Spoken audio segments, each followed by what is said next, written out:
کے ساتھ اپنے کاموں کو لے کر آگے بڑھ رہے ہو۔ میرے بھائیوں، شیخ الہند رحمت اللہ علیہ وہ انسان ہے جس انسان نے جنگ آزادی کے لیے اپنی پوری زندگی کو صرف کیا ہے۔ جب علماء ختم ہو گئے، جب اللہ کے اس دین کے لیے لڑنے والے ختم ہو گئے، 1857 کی جنگ آزادی میں جب علماء کو سب پھانسی کے پھندے پر لٹکا دیا گیا اور ملک کی صورتحال یہ ہو گئی کہ نماز جنازہ پڑھانے والے علماء ملنے مشکل ہو گئے۔ ہمارے ہندوستان میں پٹنہ اور پٹنہ کے قریب صادق پور جہاں پر بڑے بڑے علماء کی جماعتیں تھی، ان سب کو اس طریقے سے ختم کر دیا گیا کہ لوگ اپنے جنازے کو اپنے کندھے کے اوپر لے کر اور گاؤں گاؤں جاتے کہ فلاں گاؤں میں 12 عالم تھے، شاید کوئی زندہ ہو، جا کر معلوم ہوتا تو سب کو پھانسی دے دی گئی۔ دوسرے گاؤں میں جاتے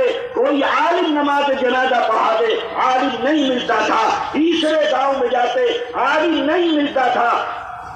سڑک کے اوپر چلنے والی سڑک پر جنازہ لے کر بیٹھ جاتے کہ شاید کوئی عالم گزرے اور نماز جنازہ پڑھا دے، لیکن کوئی نہیں میسر ہوتا۔ اور جب مردے میں سے بدبو آنے لگتی تو بغیر جنازے کے مردے کو دفن کر دیا جاتا تھا۔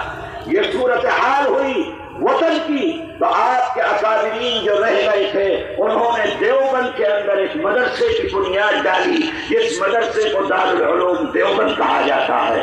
دیوبند کی بنیاد کیوں رکھی گئی؟ تاکہ وطن کے لیے مر مٹنے والے پیدا کیے جائیں۔ دیوبند کی بنیاد کیوں رکھی گئی؟ تاکہ اپنے وطن کو آزاد کرانے والے پیدا کیے جائیں۔ دیوبند کی بنیاد کیوں رکھی گئی؟ تاکہ غلامی سے آزاد کرانے والے جیانوں کو پیدا کیا جائے۔ وطن کیوں رکھی گئی دیوبند کی بنیاد؟ تاکہ اللہ اور اللہ کے نبی کے دین کو لوگوں تک پہنچانے کے لیے اس کو اپنے کندھے پر اٹھا کر اس امانت کو لوگوں تک پہنچانے میں اپنے کردار کو ادا کرنے والے علماء پیدا کیے جائیں۔